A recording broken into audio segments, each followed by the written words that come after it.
మీరు ఎక్కువగా సేవ్ చేస్తేనే సేఫ్ అనుకుంటున్నారా? అయితే ఒక గిల్లి స్టోరీ వినండి. ఒక అడవిలో ఒక గిల్లి ఉండేది. అది చాలా తెలివిగా గింజలు, పండ్లు కలెక్ట్ చేసేది.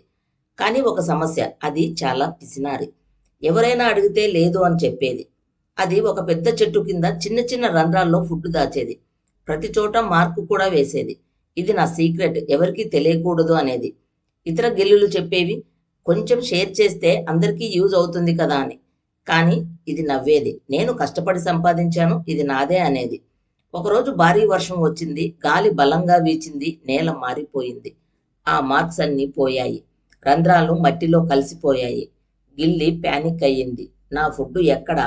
రోజుల పాటు వెతికింది, కానీ దొరకలేదు. వర్షం వల్ల అన్నీ పోయాయి. చివరికి అలసిపోయి కూర్చుంది. మెల్లగా అర్థం చేసుకోవడం మొదలుపెట్టింది.